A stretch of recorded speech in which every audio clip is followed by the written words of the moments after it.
Accounting for debentures. ये इस chapter का सेकंड पार्ट है। ठीक है।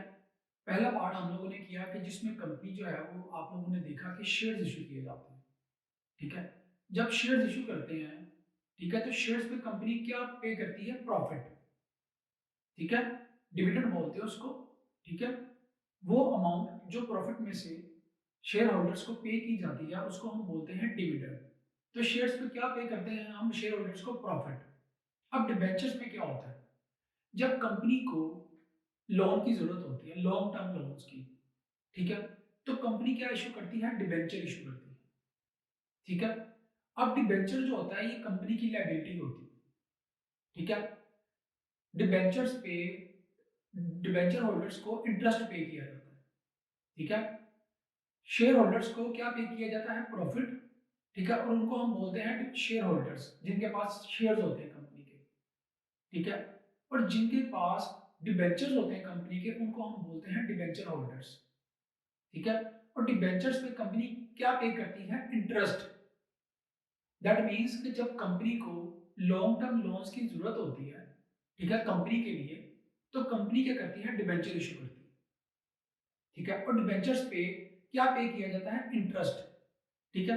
जब डिबेंचर इशू किए जाते हैं तो ये डिसाइड किया जाता है, ये लिखा होता है कि डिबेंचर पे किस रेट से इंटरेस्ट पे किया जाएगा जो भी डिबेंचर को परचेज करेगा।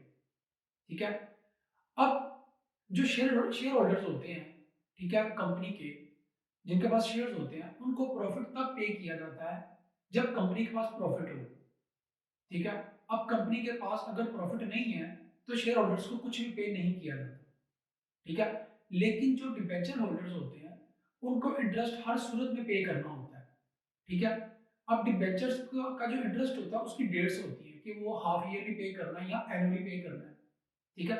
अब कंपनी के पास प्रॉफिट हो या ना हो, इंटरेस्ट हर सूरत में कंपनी को क्या करना होता है? पे करना होता है। ठीक है। अब डिबेंचर होल्डर और शेयर होल्डर में फर्क क्या है? मैं आपको पहले भी बता चुका हूं, जो शेयर होल्डर्स होते हैं वो कंपनी के ओनर होते हैं। ठीक है। लेकिन जो डिबेंचर होल्डर्स होते हैं वो कंपनी के क्रेडिटर्स होते हैं। ठीक है। जिनको कंपनी ने हर हाल में पे करना होता है, कंपनी की लायबिलिटी होती है, कंपनी ने लोन लिया होता है। ठीक है।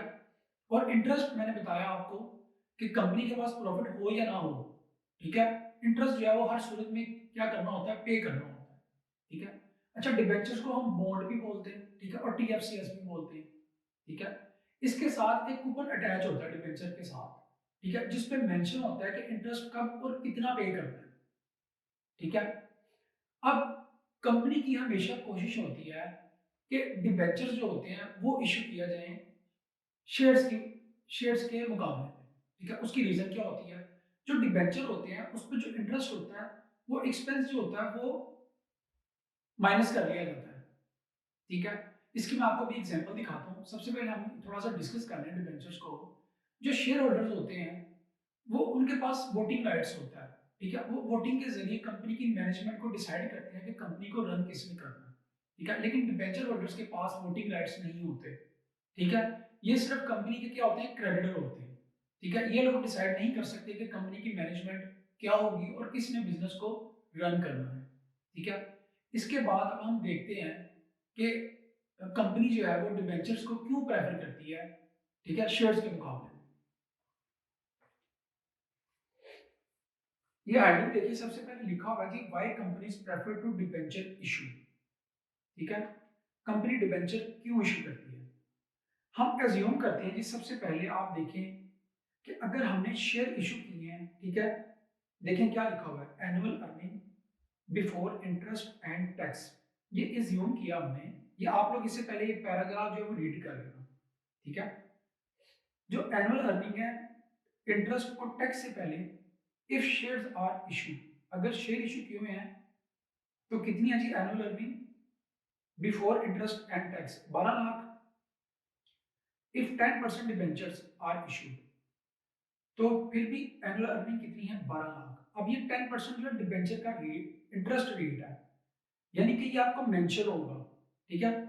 अगर इसके साथ 12% लिखा होता, 12% डिबेंचर, तो इसका मतलब है कि आपने, कंपनी ने डिबेंचर पे 12% इंटरेस्ट जो है वो पे करना है। ठीक है। तो ये 10% इंटरेस्ट का रेट है, ये साथ लिखा होगा जब भी आप डिबेंचर इशू करेंगे, ठीक है। उसके बाद देखिए जी, लेस इंटरेस्ट ऑन डिबेंचर। आप देखिए डिबेंचर पे इंटरेस्ट किस रेट से है, 10% से, ठीक है। अब 25 लाख पे 10% रेट जब अप्लाई किया, ठीक है, लेट अस सपोज 25 लाख के जो है वो डिबेंचर इशू किए होंगे। अब इन पे डिबेंचर पे जो इंटरेस्ट पे करना है वो 10% के हिसाब से कितना बनता है, 250,000, 2,50,000, ठीक है।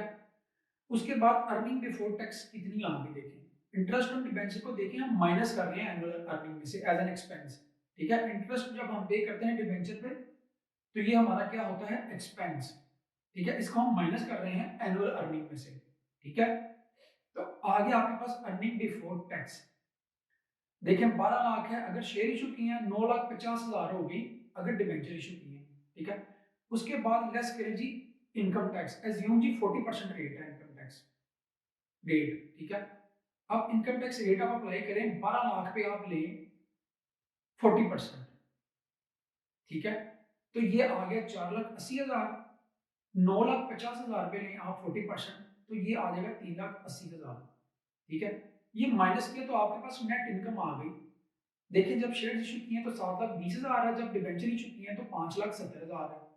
लास्ट में देखिए जी नंबर ऑफ शेयर आउटस्टैंडिंग, ठीक है, 60,000 है अगर शेयर इशू किए हैं, अगर डिबेंचर इशू किए हैं तो 35,000 शेयर हैं।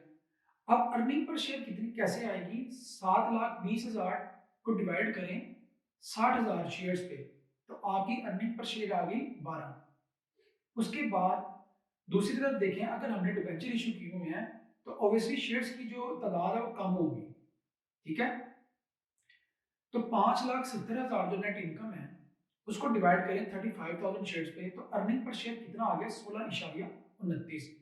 अब देखिए कि कंपनी प्रेफर क्यों करती है डिबेंचर इशू करने को, क्योंकि अर्निंग पर शेयर जो होती है वो ज्यादा आती है, ठीक है। ये रीजन है कि कंपनी जो है वो प्रेफर करती है कि अगर कंपनी को पैसों की जरूरत हो, ठीक है, फाइनेंसिंग करनी हो, ठीक है, लॉन्ग टर्म लोन लेना हो, ठीक है, तो उसके लिए कोशिश होती है कंपनी की कि वो डिबेंचर इशू करे, क्योंकि डिबेंचर जब इशू किए जाते हैं तो अर्निंग पर शेयर क्या होती है, ज्यादा होती है। अगर शेयर इशू किए जाए तो अर्निंग पर शेयर क्या होती है, कम होती है। ये आप लोगों ने एग्जांपल में देख लिया। इसके बाद हम देखते हैं जी different stages of debentures. There are 3 stages related to debentures regarding their accounting procedures. Number 1, सबसे पहले आप डिबेंचर को इशू करेंगे, ठीक है। उसके बाद creation of provision for their redemption. Redemption का मतलब है वापसी। जब कंपनी डिबेंचर इशू करती है तो वो कुछ अरसे के लिए डिबेंचर इशू करती है, ठीक है, 10 साल के अरसे के लिए या 20 साल के अरसे के लिए, ठीक है। और उतने अरसे के बाद कंपनी ने डिबेंचर की जो अमाउंट होती है, टोटल अमाउंट, वो वापस करनी होती है जिन्होंने डिबेंचर्स बाय किए होते हैं, ठीक है। लेट अस सपोज अगर मैंने 1 लाख के डिबेंचर बाय किए हैं, ठीक है, 1 लाख कंपनी को पे किया, 10 साल के लिए मैंने बाय किए हैं, ठीक है। 10 साल बाद डिसाइड हुआ जी डिबेंचर कंपनी को वापस करने हैं। अब 10 साल बाद क्या होगा, कंपनी 1 लाख रुपया मुझे वापस करेगी डिबेंचर का, ठीक है। तो उन 10 सालों में जो इंटरेस्ट मैंने लिया है डिबेंचर पे वो सेपरेट है, ठीक है, वो कंपनी का एक्सपेंस है। लेकिन जो डिबेंचर की रियल अमाउंट होती है वो कंपनी ने वापस करनी होती है, ये लोन है डिबेंचर, ठीक है। उसके बाद नंबर 3 है जी रिडम्पशन ऑफ डिबेंचर। सेकंड जो पॉइंट था, क्रिएट प्रोविजन।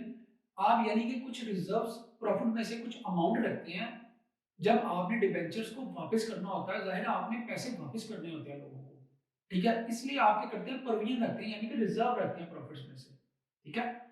नंबर 3 है जी रिडम्पशन ऑफ डिबेंचर्स। रिडम्पशन का मैंने आपको मतलब बता दिया कि डिबेंचर्स की वापसी, रिडम्पशन का मतलब है वापस करना डिबेंचर्स को, ठीक है। उसके बाद नंबर 1 देखेंगे इश्यू ऑफ डिबेंचर्स। डिबेंचर्स जो है वो जब इशू किए जाते हैं, नंबर ए पॉइंट है from consideration point of view, और बी है जी from condition of redemption point of view, ठीक है। ये हम स्टडी करेंगे आगे जाके, अभी आप सिर्फ इसको रीड कर लें। अच्छा, from consideration point of view से क्या होता है, नंबर 1 फॉर कैश, ठीक है, या तो आप कैश लेंगे, ठीक है, in consideration other than cash, या आप एसेट लेंगे, ठीक है, तो आप डिबेंचर इशू कर देंगे। और issued as a collateral security. Collateral security जो है इसका मतलब है एडिशनल सिक्योरिटी, ठीक है। अगर आपने बैंक से लोन लिया है, ठीक है, तो बैंक अगर इनसिक्योरिटी फील कर रहा है तो आप बैंक को as a additional security debentures भी दे देंगे साथ में। ठीक है, कि आपने बैंक से लोन लिया, सिक्योरिटी के तौर पे, एडिशनल सिक्योरिटी के तौर पे आप बैंक को क्या करेंगे, डिबेंचर्स दे देंगे साथ। ठीक है, तो उसको हम बोलेंगे कोलाटेरल सिक्योरिटी, ये भी हम आगे करेंगे। उसके बाद है जी डिबेंचर इशूड फॉर कैश। अब डिबेंचर्स जो है देखें इशू किए जाएंगे पार पे, प्रीमियम पे और डिस्काउंट पे। जैसे आप लोगों ने शेयर्स की एंट्रीज की हैं वैसे ही डिबेंचर्स की एंट्रीज होंगी। ठीक है, फर्क सिर्फ क्या होगा कि शेयर कैपिटल की जगह आप डिबेंचर को क्रेडिट करेंगे। ठीक है, तो पहली एंट्री क्या है कि जब आप डिबेंचर इशू करेंगे at par, issue of debenture at par, तो क्या एंट्री होगी, बैंक अकाउंट को आप डेबिट करेंगे और डिबेंचर अकाउंट को आप क्रेडिट करेंगे, लायबिलिटी बनानी है आपने क्रेडिटर। उसके बाद issue of debentures at premium, वही एंट्री होगी, bank account debit, debenture account credit. Debenture आएगा फेस वैल्यू से, जैसे शेयर कैपिटल फेस वैल्यू से आता है। ठीक है, और प्रीमियम आपको पता है इनकम है, premium on issue of debenture कहां पे आएगी, क्रेडिट में।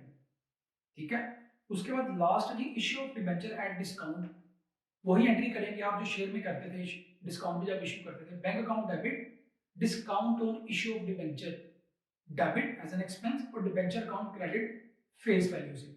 इसको आप लोग रीड करें अच्छी तरह, अंडरस्टैंड करें, फिर हम लोग इसके बाद फर्दर जो है वो स्टार्ट करें।